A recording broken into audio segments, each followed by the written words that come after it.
السلام عليكم ورحمة الله تعالى وبركاته. بسم الله الرحمن الرحيم والصلاة والسلام على سيدنا محمد وعلى آله وصحبه. Aujourd'hui, je vais vous montrer comment installer une machine virtuelle. Tout d'abord, avant de commencer, il faut télécharger une application appelée VMware. Comme vous le voyez sur mon bureau, je l'ai déjà installée.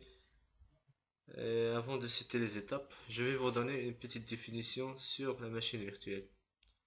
C'est une illusion d'un appareil informatique créé par un logiciel d'émulation dans lequel on peut trouver des ressources matérielles, la mémoire, processeur et disque dur. On va commencer maintenant nos étapes. Je vais ouvrir l'application. On va attendre l'ouverture de l'application.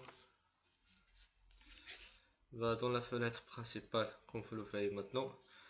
Je vais choisir l'option créer une nouvelle machine virtuelle, ou bien en anglais create a new virtual machine. Je vais cliquer sur créer une nouvelle machine virtuelle. Une deuxième fenêtre apparaît. Je vais choisir l'option par défaut Typical. C'est une option par défaut.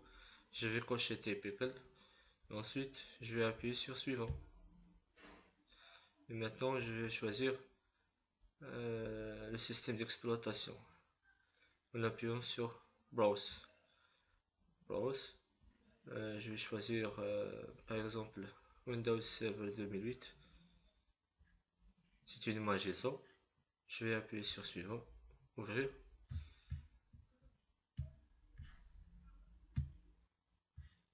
Et maintenant, je vais appuyer sur suivant. Je vais laisser les autres champs vides et je vais appuyer sur suivant. Et là, je vais choisir un nom, par exemple, un nom de la machine virtuelle, bien sûr. Par exemple, pour moi, je vais choisir serveur 1. Je vais appuyer sur suivant. Et là, je vais spécifier une taille sur le disque dur. Je vais laisser 40 Go. Je vais appuyer sur suivant. Et là, je vais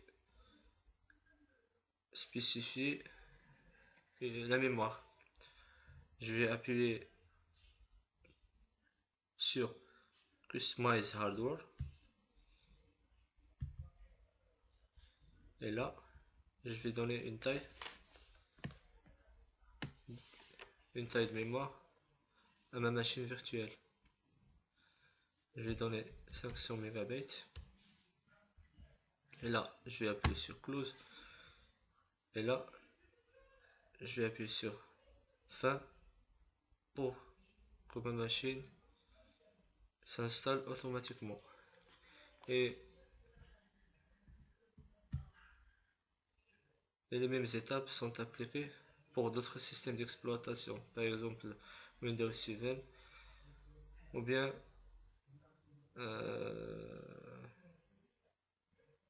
Linux et d'autres systèmes d'exploitation.